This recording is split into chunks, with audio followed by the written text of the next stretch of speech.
दिवाली के बाद भाई दूज का त्योहार आता है, जो भाई बहन के रिश्तों का प्रतीक माना जाता है। इस साल भाई का त्योहार 14 और 15 नवंबर दोनों दिन पड़ रहा है। इस दिन बहनी भाई की सलामती के लिए यमराज की पूजा करने के पश्चात भाई को तिलक लगाती हैं। भाई दूज की पूजा के दौरान भाई दूज की कथा सुनना बेहद महत्वपूर्ण और फलदायक माना जाता है। इसलिए भाई दूज पर सुने ये पौराणिक कथा। भगवान सूर्य नारायण की पत्नी छाया है। भगवान सूर्य और छाया के पुत्र और पुत्री हैं यमराज तथा यमुना जी। यमुना जी को अपने भाई यमराज से बड़ा लगाव था। वह उनसे बराबर निवेदन करती रहती कि अपने इष्ट मित्रों के साथ आकर उनके घर भोजन करें। काम की व्यस्तता के चलते यमराज जी बहन की बात को टालते रहे। कार्तिक शुक्ल पक्ष का दिन था। यमुना जी ने अपने भाई को भोजन के लिए अपने घर आने के लिए आमंत्रित कर वचनबद्ध कर दिया। यमराज ने सोचा कि मैं तो प्राणों को हरने वाला हूँ, मुझे कोई भी अपने घर नहीं बुलाना चाहता।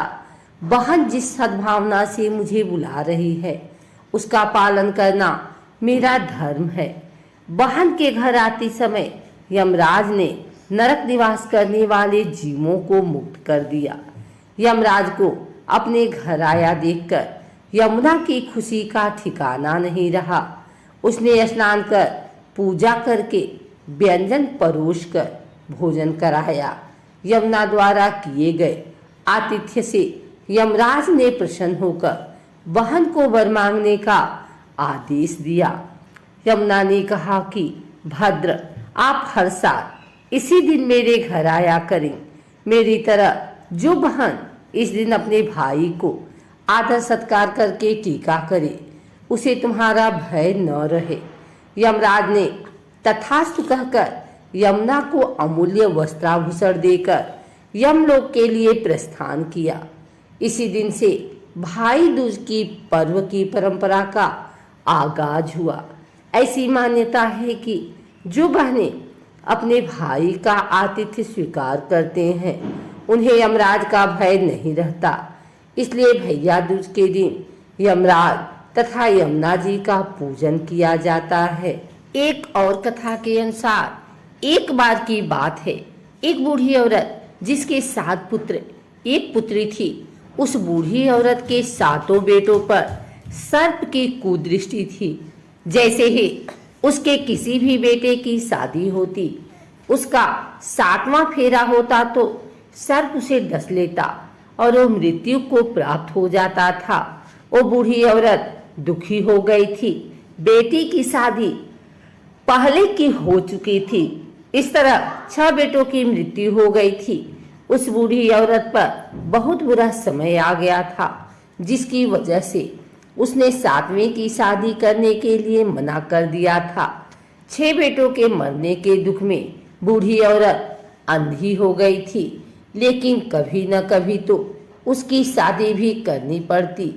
बूढ़ी औरत किसी भी तरह जोखिम नहीं उठा सकती थी। भाई दूज का समय आ गया था। 7वें बेटे ने कहा, माँ, मैं दीदी के घर जाने वाला हूँ, भाई दूज आ गया है। माँ ने कहा, ध्यान से जा और जल्दी आ। भाई के आने की खुशी में बहन की खुशी का ठिकाना नहीं रहा। भाई की खातिरदारी के लिए, अच्छा पकवान बनाने के लिए बहन ने सोचा कि पड़ोसन की मदद लेनी पड़ेगी। खुशी में बहन ने पड़ोसन से मदद मांगी और पूछा, दीदी, मेरा भाई आ रहा है, मैं क्या करूं? उसे क्या बना के खिलाऊं? पड़ोसन उससे चिढ़ती थी। उसने कहा कि दूध से रसोई ले और घी से चावल पका। अब भाई की खुशी में पागल बहन ने सोचा कि हाँ, ऐसा ही करूंगी। भाई को आते रास्ते में सांप मिला। सांप उसे काटने को आगे बढ़ा तो उसने बोला कि भाई, आपका मैंने क्या बिगाड़ा है? मुझे क्यों काटना चाहते हो? सांप ने कहा कि मैं तुम्हारा काल हूँ और तुम्हें यमराज के पास पहुँचाने के लिए आया हूँ। भाई ने रोते हुए कहा कि भैया, आप मुझे मत काटो, मेरी बहन मेरा इंतजार कर रही है। मैं ही उसका आखिरी भाई हूँ, उसका और कोई भी भाई नहीं बचा है। अगर मैं उसके पास नहीं गया और उसे पता चला कि मैं भी मर गया हूँ तो वो भी मर जाएगी।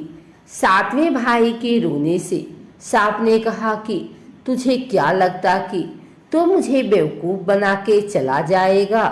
लड़के ने कहा कि तुम्हें मुझ पर भरोसा नहीं है तो तुम मेरे झोले में बैठ जाओ। जब मेरी बहन भैया दूज बना ले तो उसके बाद तुम मुझे मार देना। भाई बहन के घर पहुंचा। भाई को देखकर बहन की आंखों से आंसू निकल आए। भाई ने बहन से बोला, दीदी भूख लग रही है, खाना दो जल्दी। बहन ने पड़ोसन के कहने पर रसोई को दूध से धोया था और घी में चावल पकाने की कोशिश की थी। भाई ने पूछा कि क्या हुआ दीदी, इतना समय क्यों लग रहा है? दीदी ने सारी बात बताई कि पड़ोसन ने मुझे ऐसे ऐसे करने को कहा। भाई ने हंसते हुए कहा कि दीदी, कहीं सुना है आपने कि दूध से कभी रसोई लिपी गई हो और घी में कभी चावल पके हैं? गोबर से रसोई लीपो और दूध में चावल पकाओ। खाना खाने के बाद भाई को नींद आने लगी और वो सोने लगा। इतने में बहन के बच्चे आ गए और उन्होंने मामा मामा कहकर बोला कि मामा हमारे लिए क्या लेकर आए हैं? तब उसने कहा, बेटा मैं कुछ नहीं लाया हूँ। मना करने के बावजूद भी बच्चों ने उस थैले को उठा लिया जिसमें सांप था और खोल कर देखने लगे, लेकिन उसमें बच्चों को हीरे का हार मिला। दीदी ने बोला कि तू ये मेरे लिए लेकर आया है। भाई ने बोला कि तुम्हें अच्छा लगा तो तुम रख लो। अगले दिन भाई ने बहन से अपने घर जाने की इजाजत मांगी। बहन ने अपने भाई के लिए लड्डू बना के रखे थे। बहन ने लड्डू भाई को दिए। भाई ने बहन से अलविदा लिया और अगले चल दिया। थोड़ी दूर जाकर थक कर